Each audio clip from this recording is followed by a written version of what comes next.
Start. Hi, Nachman. Oh, David's here. Beautiful.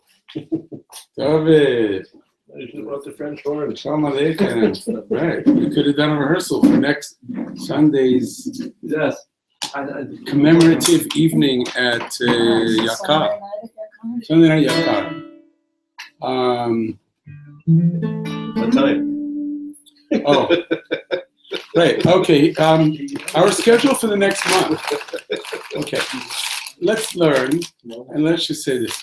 I just want to say that in a very beautiful, open with a beautiful personal story, because I'm still not really sure exactly what Yaakov wanted me to do.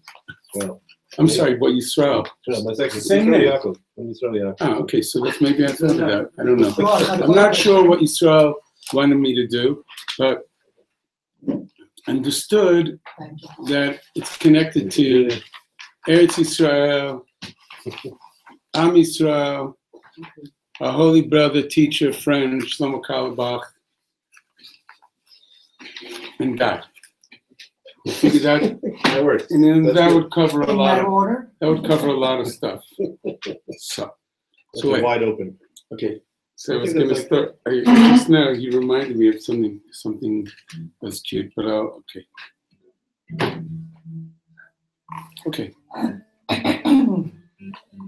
I know what I wanted to say. That Michelle, my wife, always tells the story. She's not here to tell it, so I'll tell it. She says, when we first came to Eretz Yisrael, 1993, Tafshin Nun Gimel, summer, Nun Gimel, and that whole year and few months, we were blessed to spend a lot of time with Shlomo. So I don't want to start with numbers and gigs, but let's just say a lot. Thank God.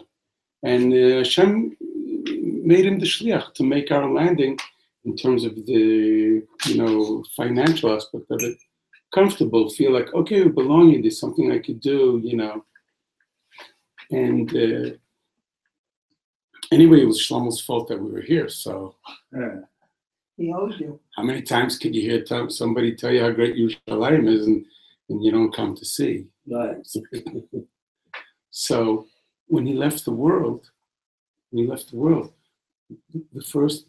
Michelle's first response or feeling was, "Oh no, what is he going to do now? What am I going to do?"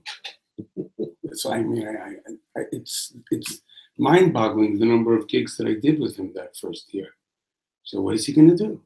And of course, Shlomo just set the table. All he did was setting the table for everybody who was connected to him to keep giving over what he wanted to give over. I forgot where I was a few weeks ago. One of the smachot of some chevra, I don't remember. And I said to somebody, maybe it was Avram Aryeh, like, I want to thank him for his beautiful Torahs that he sends out. I said, it's just beyond just giving over Torah. You should have accepted on yourself the responsibility, which is you got these beautiful gifts. We got these beautiful gifts from Shlomo, and it's forbidden to hang on to it. Right? Rabbi Nachman says, when you see that a Rebbe's, that a Talmud Chacham's children are not connected, and you wonder, how's it possible? Say, because he didn't give it over. He was holding on to it for himself. As we say every morning in the Bracha Birchas HaTorah, you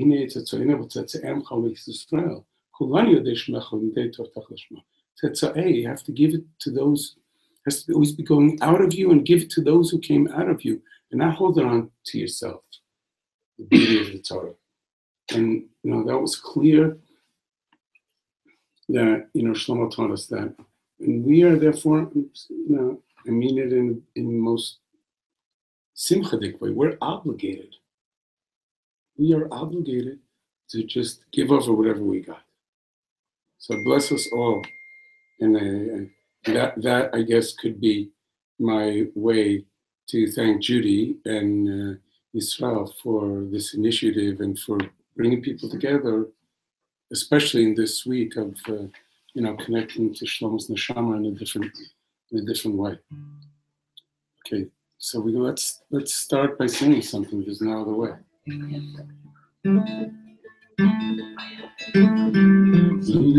Zulei Toratecha Shashu Ayaz Amadti Eani Zulei Toratecha Shashu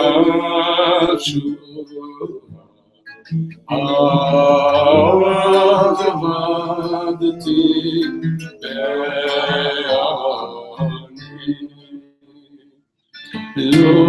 Lolei Tairat Shua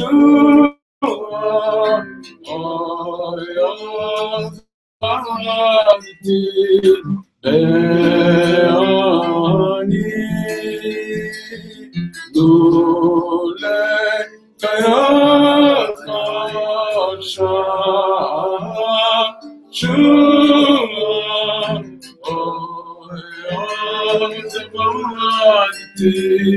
Be'ani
Lolei Tairat Shua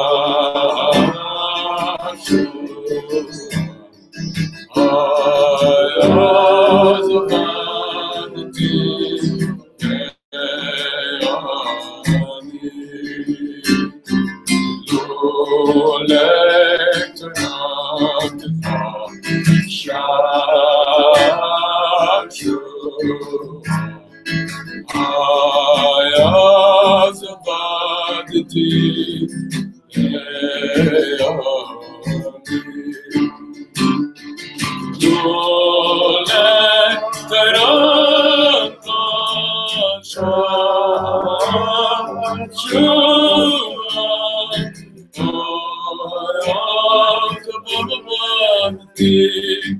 Be'ani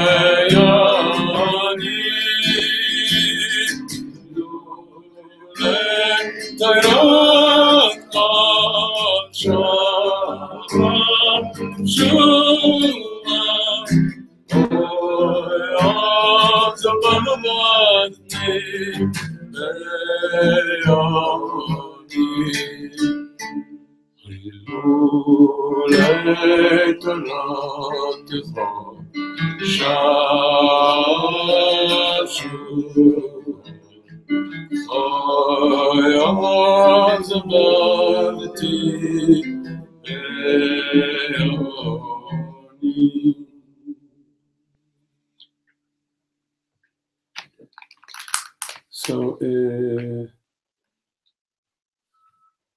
when you asked me about teaching, I was trying to say, I said before what you said, how could I connect something that I love learning about to Shlomo? So in one way, a certain side of it that was like, so totally natural. So I wanted to share that with you right before we learn it. Maybe, we could share that. I'm share my gift with everybody, and then it's your gift as well. So people ask me, so many times, and I never get annoyed about it. How did you meet Shlomo Carlebach? I never understand each person for their own reason why they want to know. But what is great about it for me is that I get to remind myself of that moment that I got to meet Shlomo. And who do we learn from about the moment? Seize the moment.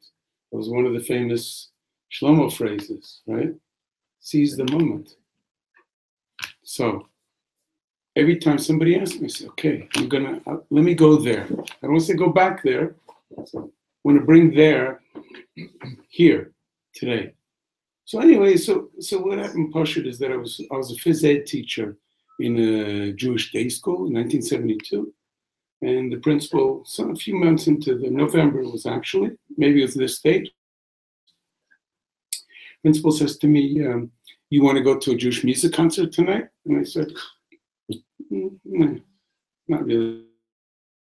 And he says, but it's Shlomo Carlebach. I heard about Shlomo Carlebach from my parents and my uncle and aunt. So of course I said, no, it's not for me. Yeah. And he says to me, how about coming to work tomorrow? Would that be for you? I said, okay, what time does that gig start tonight?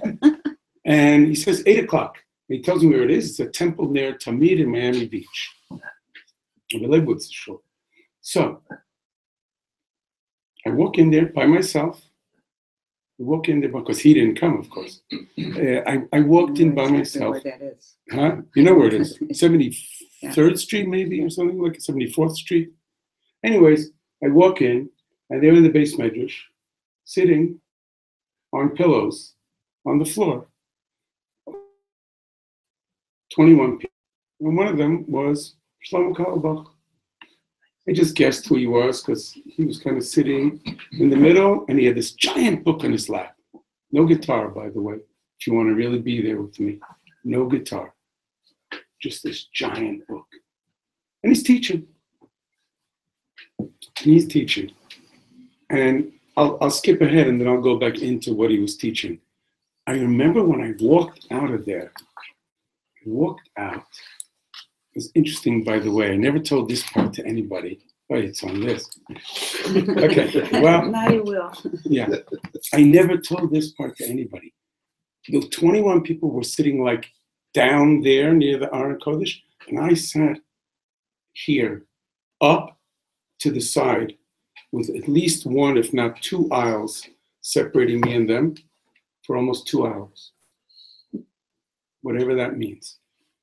Okay, so as I'm walking out, I said, now I understand why in Camp Torah V'das, they told me that on Tisha B'Av you're not allowed to learn Torah.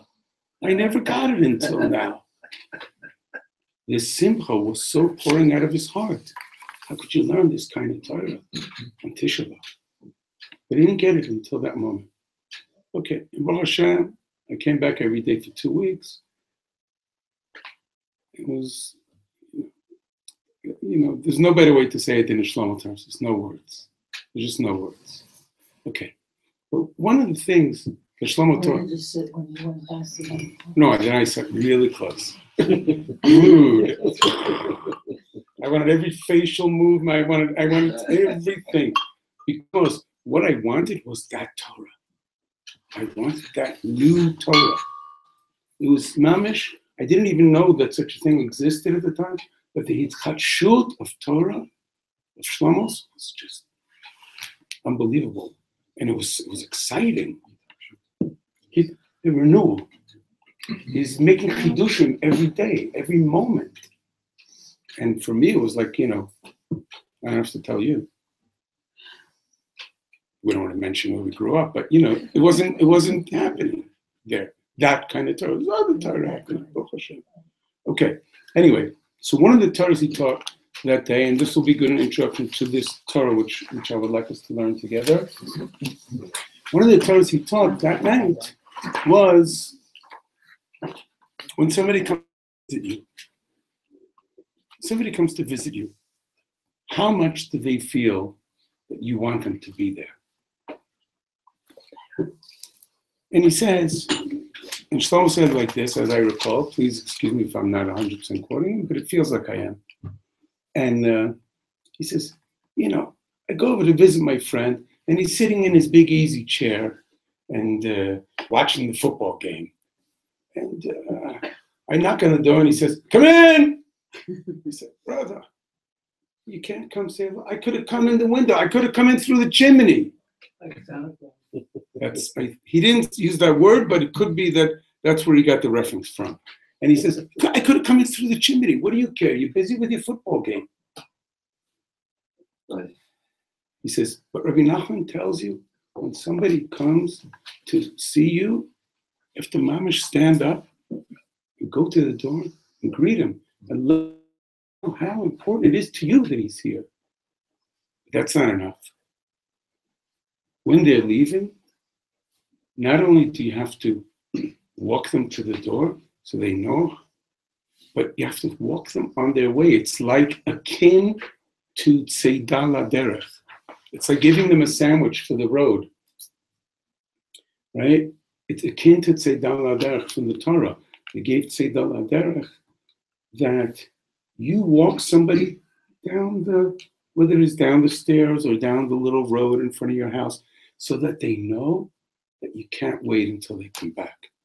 And until they do, you're really going to miss them. We're reading about it now, that Abraham walked the Malachim. Right, that's what I got. Tzeidah L'Derech. Exactly. Right? Who else gave Tzeidah L'Derech in a famous story? His famous story, famous Chassidish story. Yeah, I'll tell you. The Baal Shem Tov's father, when Eliyahu Navi came to him to test him, to see if he was a true Baal Machnas Orchim, if we're talking about Avram, when they came to test him. And after the test was over, and it was time for him to go on his way, and Yom Rishon in the morning, he gave him Tzeidah L'Derech.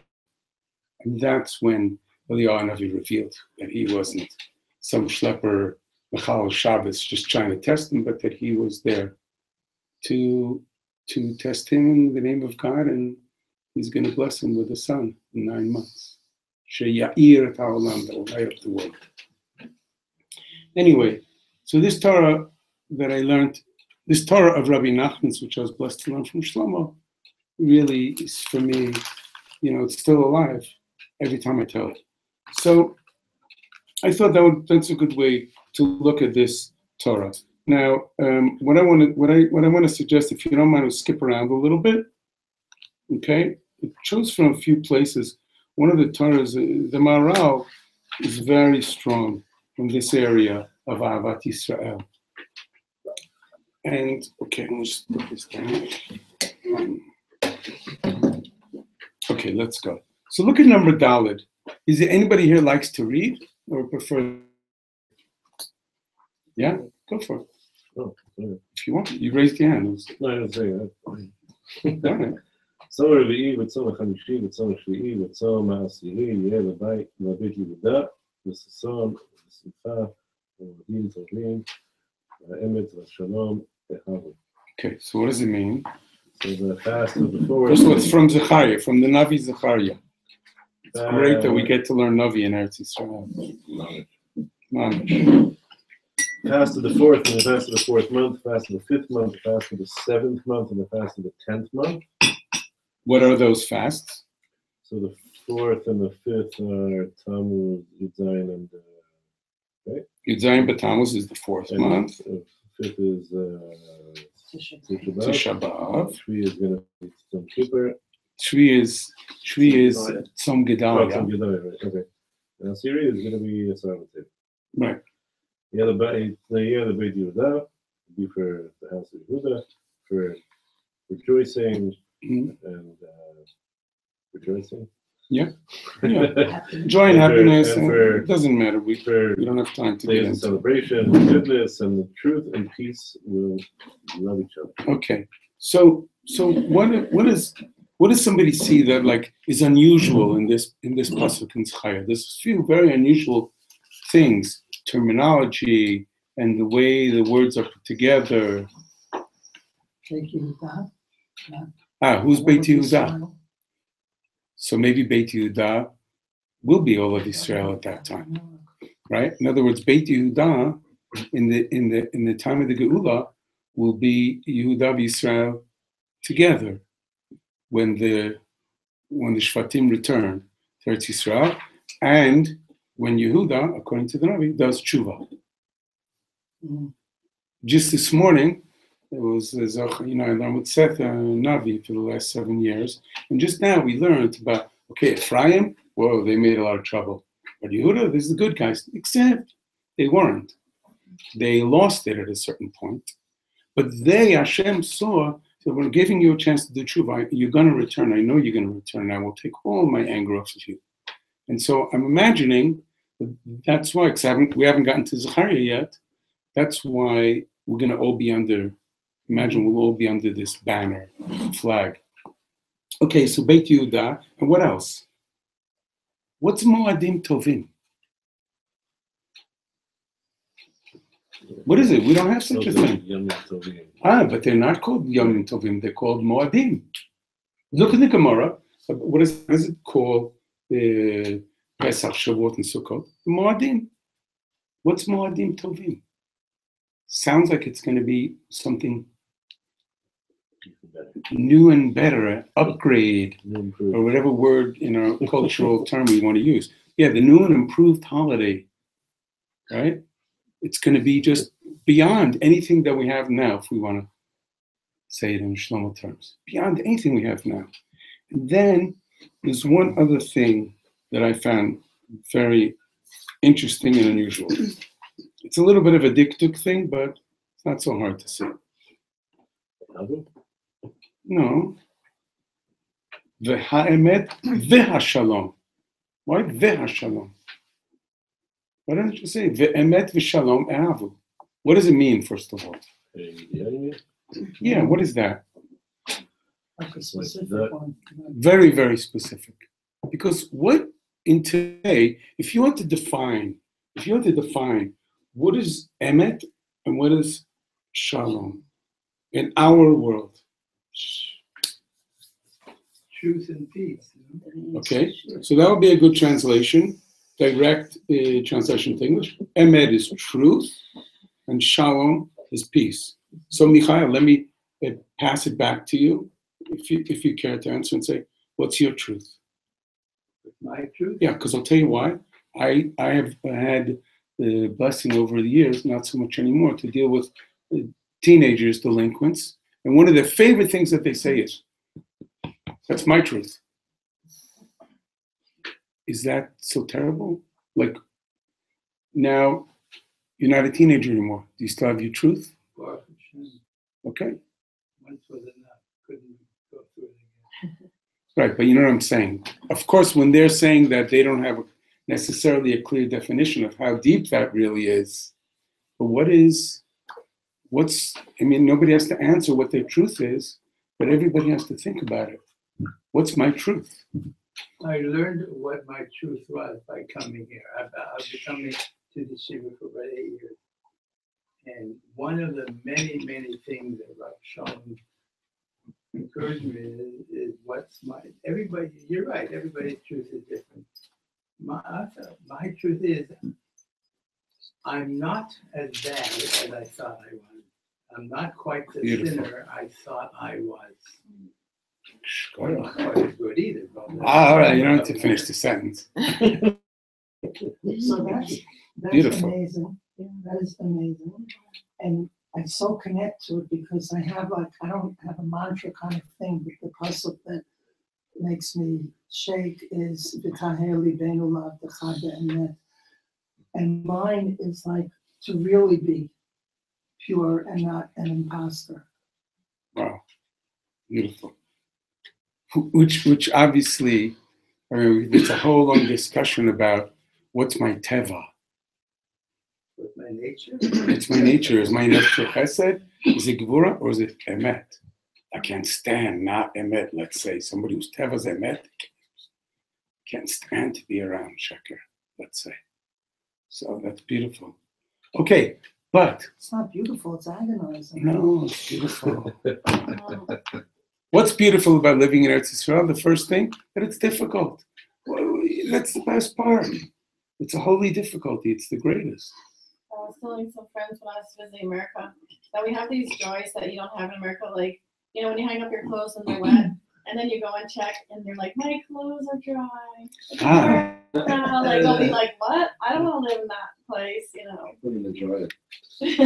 Can I tell you what living in Israel is? Okay. Amuna Witt asked me to bring some papers to somebody and sent me all the address of the person, and she was right upstairs, right on top of me. Beautiful. That's living in Israel. Okay, so let's go back. Let's go back to emet. What is it about emet in this world? I'm not even speaking now about the global emet. What's the global emet? Kadosh Baruch Hu, God, Borei Olam. That's the global emet. But then everybody believes that they have their own truth. When you have that, we're establishing here that it's beautiful. So why should emet and shalom wait until the geula to be in love? They should be in love right now. How come it doesn't work? Because there are so many obstacles in the way of completeness. Mm-hmm. One can have an avak ha'emet, Mm-hmm. but one can have a complete emet. Okay. I've noticed on the subject here, it says the ha'emet, and it says the ha'shalom. Right. And you're right, it could have said the ha'emet, the shalom. There's an extra hey in there. Right, you know why? Because in our world, those two things are very different. And they don't coexist well together. Because what happens is, for most human beings, you wanted to say something, I'm sorry. No, sure. Okay. For most human beings, what's your name? Chaim. If whatever Chaim thinks, right? Well, I don't agree with you. So his truth and my truth are different. Not only that, if you're right, then what happens to me? I'm wrong. No. Why not? You know, it took me most of my life to say this. Yeah. And here again, I learned it. Yeah. Shammai and Hillel had opposing views. Right. What did the Gemara say? Elu, hakol. Okay. What is your truth can be different from everybody else, but the elu, you're right, he's right. You are 100% right, and I even agree with you. But what I want to say is, our unfortunate reality in the uchlusiyah, rechava, in the broad world, is that most people, if you agree with them, you, Baruch Hashem, you have at least 1 foot in the geula. Your heart is there, that's for sure. So that's a very advanced way of thinking. Most people don't think that way. I'm right, you're wrong. You're right, I'm It wrong. comes with age too. I'm going to be 80 Baruch years Hashem. old. So you sort of granted, as you get older, you get wiser, but granted, some people just get older and Arctic. But okay. But in yeshivas, aren't they taught to? I mean, we're supposed to like look at things from different perspectives, and this is right, and this perspective is right. Not perspective, like isn't that like a model of doing Torah study?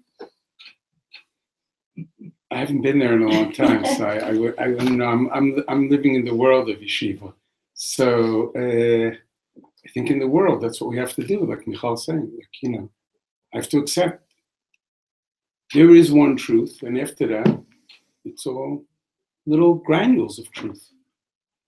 So how Hashem created the world. Rav Shlomo used to talk about it all the time. There was this explosion. The truth went into lots of places. Okay, so what's going to happen? First, I have a halacha question. And it doesn't pertain to anybody here. It's something I've been going to places now in halftime, and there's sometimes guys younger than me that are wiser than me. Sometimes guys older than me that are wiser than me. Sometimes guys older than me that are not so smart. What's the halacha in Pirkei Avot about the way to speak before someone who's wiser or someone who's older? How does it work? I would think so, but if they're older and wiser, it's clear. What if they're older but not wiser? You still? So there's a 25. You have to anyway. What do you say? It's different halachas what to do, but it applies for anyone. Right. So if there's a 25-year-old It's not guy, about knowledge. 20-year-old guy who's a Rebbe, I should let him speak before me, right? Yeah. Okay. So if he's a Tam Chacham, if he's not a Tam Chacham, then not. But if he's a Tam Chacham, I would say right now, I wouldn't want to do any psak halacha here. I'd say, I'm sure you're going to know what's the chubad thing to do in the moment. Okay. But I want to say, v'amet v'ashal havu. So in that moment, when we get to mamish the geula, so emet and shalom will be one and the same. They're supposed to be one and the same. What is one of the 72 names of HaKadosh Baruch Hu? Shalom. That's one of God's names. So if Hashem is emet and He is shalom, maybe, sadly enough, we're the ones that are causing the division, and on us to bring it back together. So how are we going to do it? How can we do it? I love learning Torah that I can walk away from the Sefer and say, oh, okay, I'm going to do this right now. Let's do it.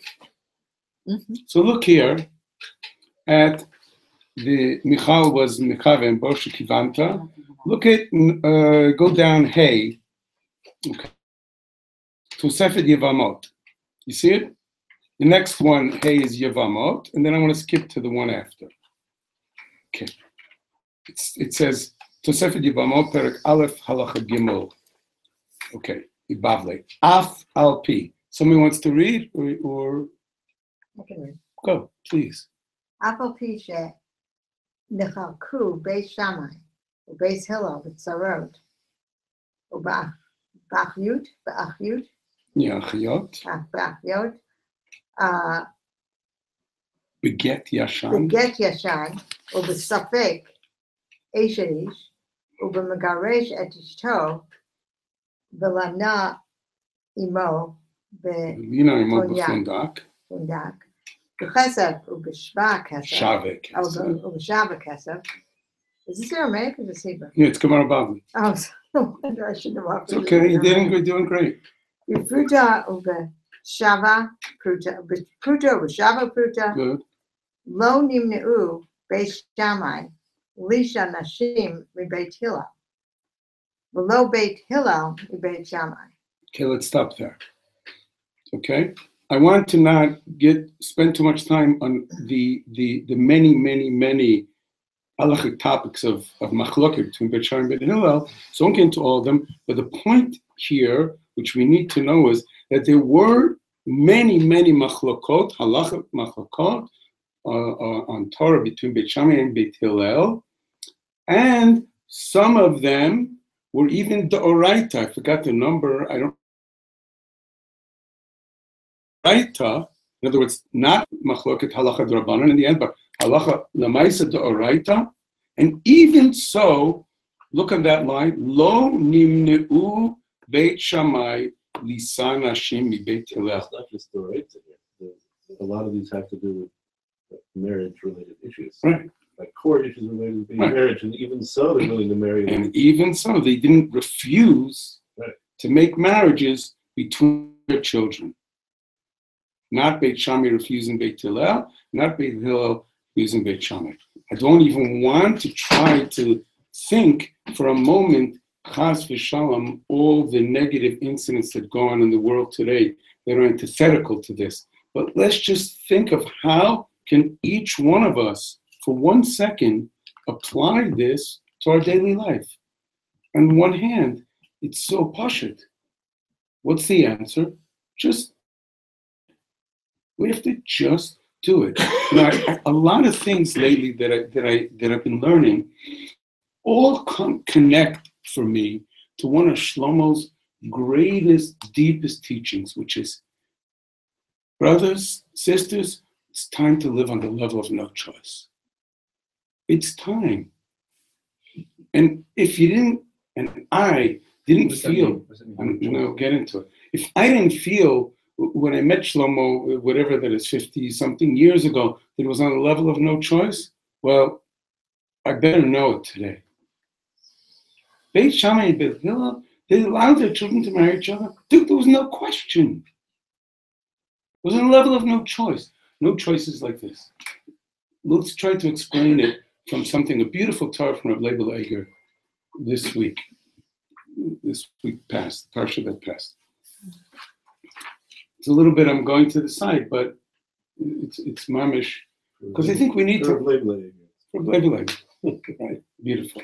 Reb Shlomo Carlebach, the grandson of Rabbi Akiva Eger, and obviously from very, very different shkafic perspectives.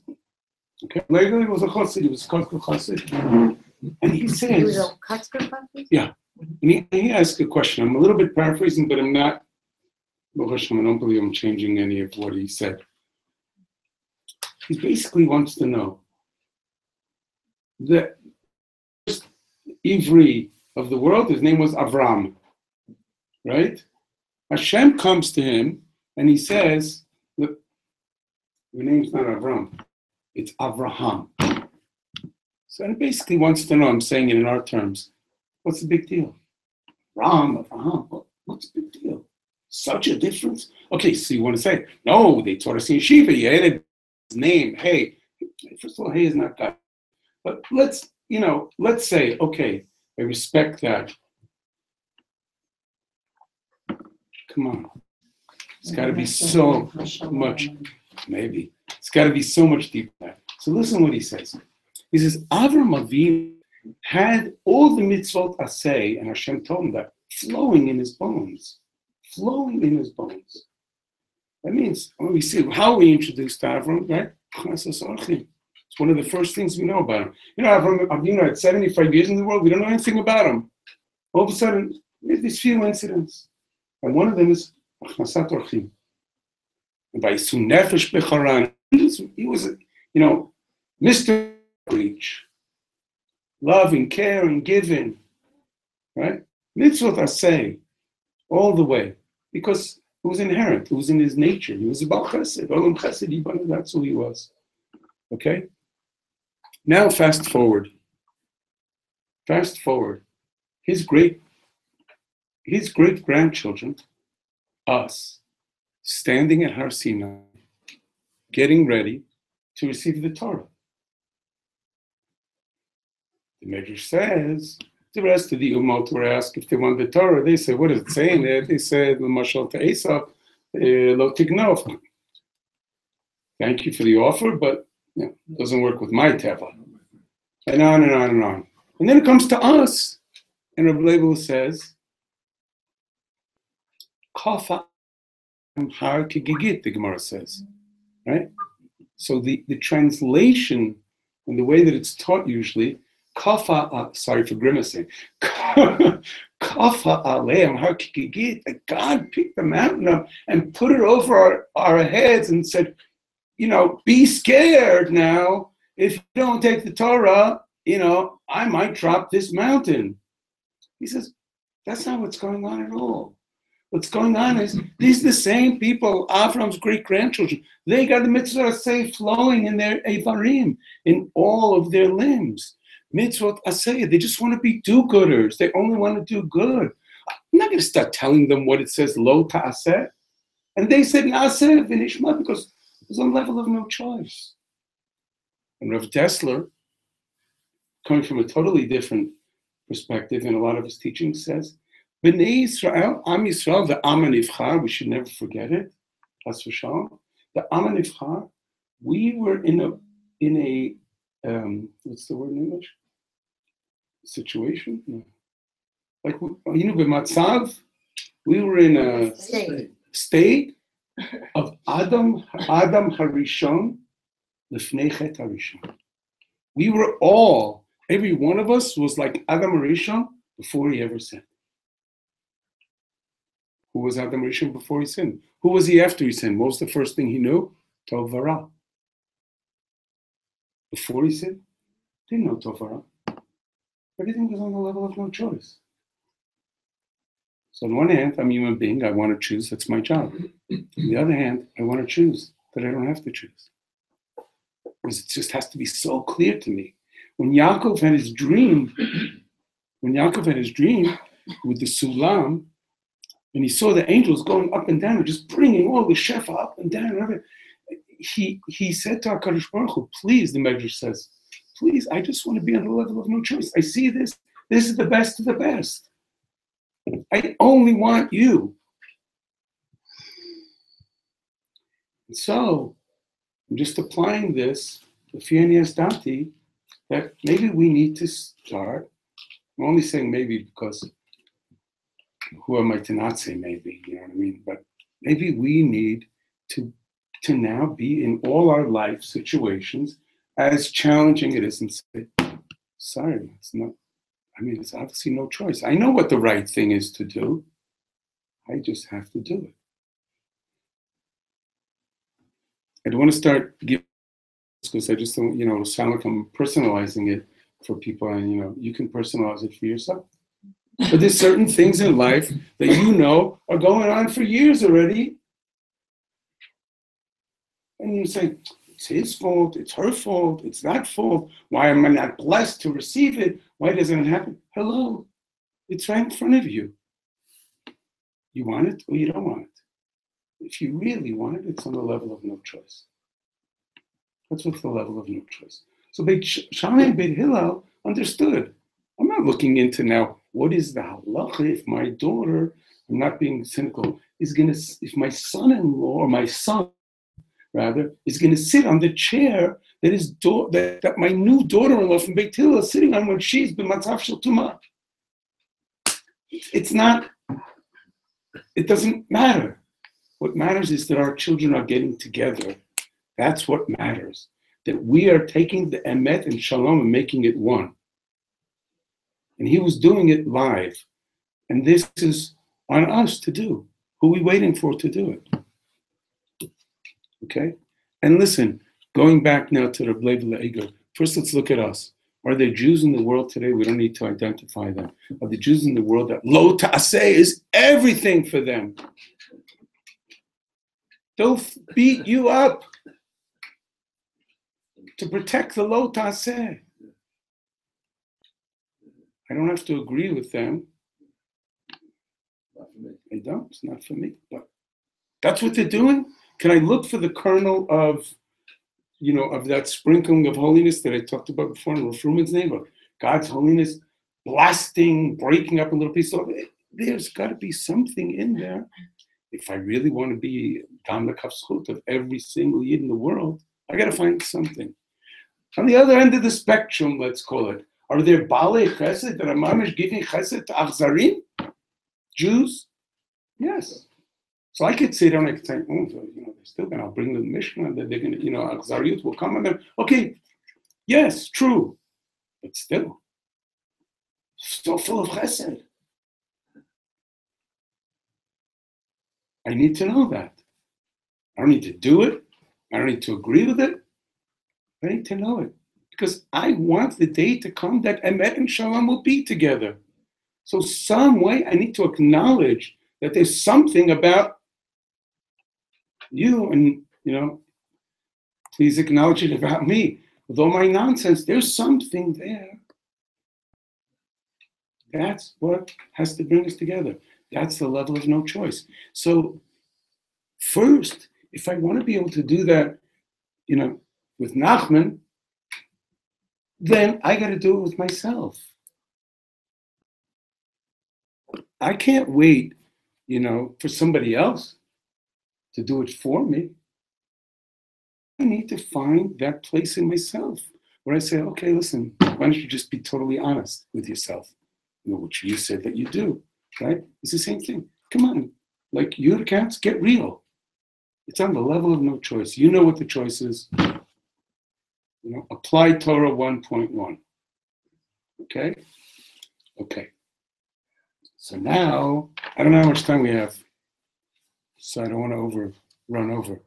You don't have to, we don't Shabbat until 7 o'clock tomorrow, so we have time. Give up. Okay, Shkoyach. You didn't change the clocks or something? Okay, all right, so look at this.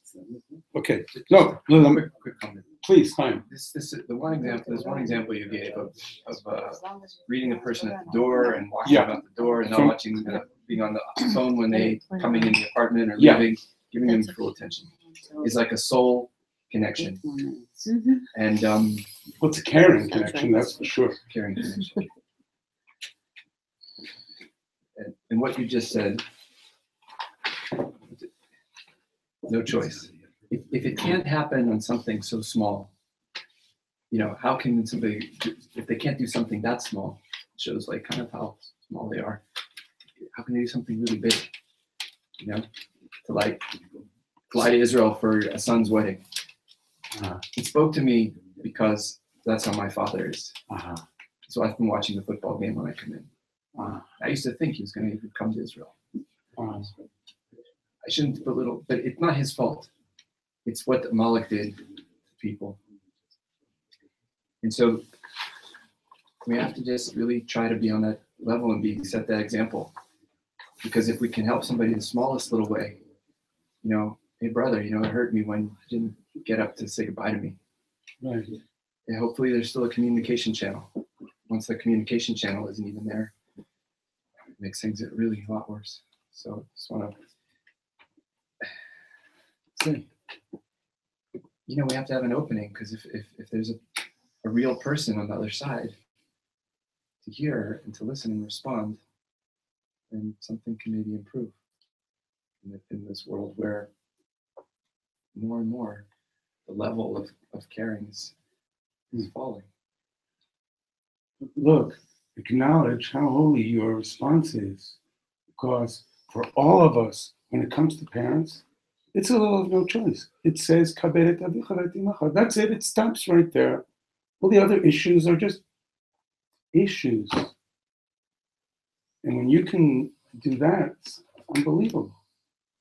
And that's what I was saying before when we were talking about, coming to Eretz Yisrael, right? When you first came in. Yes. Somebody said to me this week, but my grandchildren. Mm-hmm. And I said, yes, it's very real. And it's a very powerful emotion, isn't it? And he says, yes. I said, right. But being in Eretz Yisrael is way beyond emotions. It's just beyond emotions. Mm-hmm. So, okay. So let's finish Reb Leibel. Okay. Just on the time. Yeah, on the time. Whatever. Okay. I just want to say some of us will have to leave at 5 minutes. In 5 minutes. Okay. But you're mamish welcome to learn. I wish that I could stay. You're welcome to learn with anybody who's here. Okay. Okay. Okay. Thanks. Okay. So listen to this. So Leibel says, okay, now go back to Avram Avinu. Why did his name have to be Avraham? Why did his name have to be Avraham? Why the man who was steeped ba'ofen tiv'i, he says, in the most natural way, in mitzvot aseh, is what we're talking about. Why did his name have to be Avraham? How many mitzvot aseh are there? How many mitzvot are there in the Torah? Start like this. 613. How many of them are mitzvot aseh? 248. And what do we learn about 248? Is it 248 limbs? Mul the Ramach Evarav that everybody has in their body, 248 limbs. I'm not going to get into a medical argument with doctors. Learned that when I was a kid, 248 limbs. I never realized this. What's the gematria of Avraham? 248. So when he didn't have the hay, it wasn't him. It was somebody else. Just the dudes. I'm adding that, but that's what it says to me. It's somebody else. It's not him. So of course his name had to be Abraham because it was Beramach Evarav, just flowing for him. Okay? So guess what? Don't forget the part of the Torah that it's also flowing for every single one of us. So how could we look bad at a Jew who's doing chesed, even if his chesed is, let's use the word, misguided? And even though that we know what the Mishnah says, right? What do you want from him? That's who he is. Okay, he didn't get to the Lotase part, maybe, I don't know. And vice versa. Okay, so Ve'emet v'shalom ahavu. L'lamedcha. I'm just going to go a little fast. That what was going on? What was flowing between Beit Shammai and Beit Hillel? Love and friendship. They were being noheg. They were acting. They were their character was one. Their driving force was to be in love with each other. Look, zeh ba zeh. It's an intertwining. Because they wanted to complete for themselves, we say establishment or whatever. They were makayim the mitzvah of the pasuk, the emet v'ashalom. The emet, they both had their emet, their halachic emet, their tamid chachamic emet, the hashalom, but they wanted shalom more than anything. So they could put the two together and they were in love. They wanted to be in love. Okay, I'm just going to end then with one thing in Vav, but I won't. I'll just paraphrase it, okay? And this is the Maral. The Maral says like this, because we're talking about practical application of this. This is what we have to have. So Maral says a beautiful thing, and this Tzvi has heard from me before. What happens in a circle? If we're dancing in a circle together, right? Dancing in a circle. And let's say the chassan is in the middle. Okay. Who's closer to the chassan, you or me?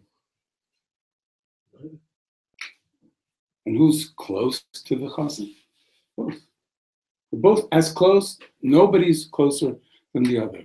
And this is our dream. We're waiting for this big circle to happen. That's the shalom, the shleimut. The whole Maral talks a lot about different kinds of shleimut and where it has to come from. But he says, if you want there to be shleimut in the world, you have to understand there are opposites. Okay, what happens when you take one opposite and you put it together with another opposite? You get a whole. Complete. W-H-O-L-E. It's complete. Without that one, incomplete. Without this one, it's incomplete. So the Maral says, here's the thing. You want to make a circle? Well, in the middle where you have the chassan, now you have to know the only way the circle is going to complete is if in the middle is God. Hashem has to be in the middle. And guess what the Maral says? Guess what Hashem is saying to you? If you don't invite mi Katz echad, and this is, I'm quoting him, you'll see it inside there. If you don't invite mi Katz echad, what's Katz echad? It's a good word. Good Torah to end on Shlomo. What? Extreme. One extreme, umi katzeh sheni. The second extreme, whatever that is, right? If you don't invite both extremes in, Maral says, I'm paraphrasing, Hashem saying, see ya, I'm not coming. I can't be there. Hashem saying, I can't be there. Where is the Shechina Shruya B'Beit HaMikdash, in the place where we are together? We have to be together. And we could give a million excuses of why it's hard or even why we don't want to be. There's no don't want to be. There has to only be want to be. It's on the level of no choice. Unless my choice is that I don't really want peace. I don't really want it, so that's my choice.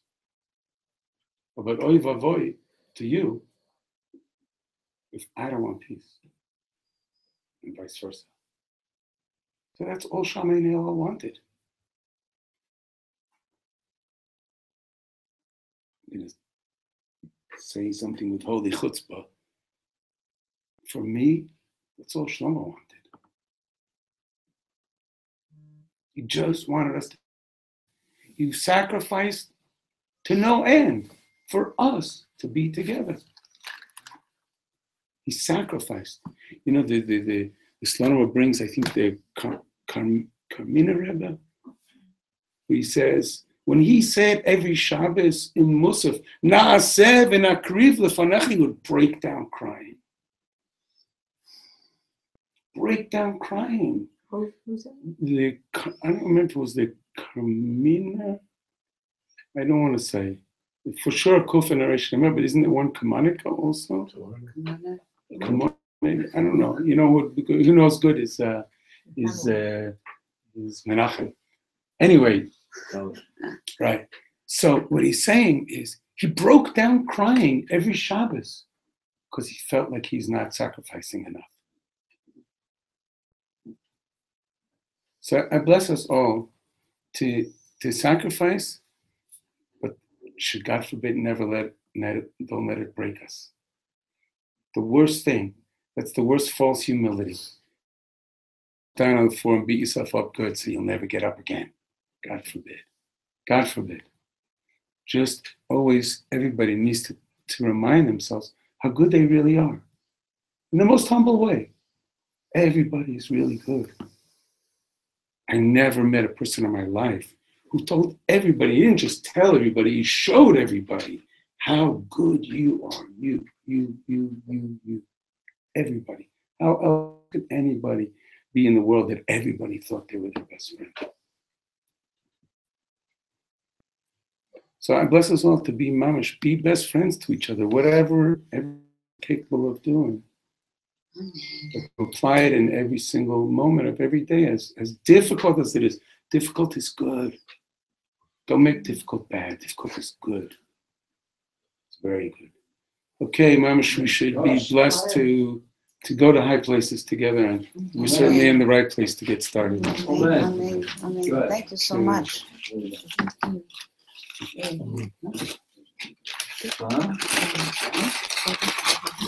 On November 11th, now I'm doing this thing. Next Motzei Shabbos, next Motzei Shabbat, did everybody hear this? Next Motzei Shabbat, our band and Rav Raz Hartman are doing a concert, a Malava Malka, at the Minhal Kilati, across the street from the fireman's house on Rehov Ohev, what's the name of the street? Oel Moshe. Rehov Oel Moshe. Minhal Kilati, next Motzei Shabbos, doors open at what time the doors open? 8 or 8. I think we start playing at 8:30. I think we start playing at 8:30. It's not the Shabbat. Not this Shabbos. No, not next done. Shabbos. Next Motzei Shabbat. Yeah. This Motzei Shabbat, Shlomo's Yortzeit. There's concerts all over the place. Yeah. And then next Motzei Shabbat, here, right here in Nachlaot. The poster says, Melava Malka Benachlaot. Wow. So beautiful. be there, please. What's that Yakar? Yakar, Sunday night for Shlomo's Yortzeit after the Kever is at 7:30. 7:30. It's beautiful every year. If you've never been there, you just know. It's the best event. It's just the Teva. It's just everybody but Teva saying, I want to be here. And the most what I like is Thank you. These, I'm glad that yeah. Shlomo Yeah. is in our lives still. Sure is. Yeah. I'm glad that Shalom is a part of all of this. No, level of no choice. Okay. And on Yom Rishon, we have a meeting here in the yeshiva first half of the day, 9 to 1. Come join us.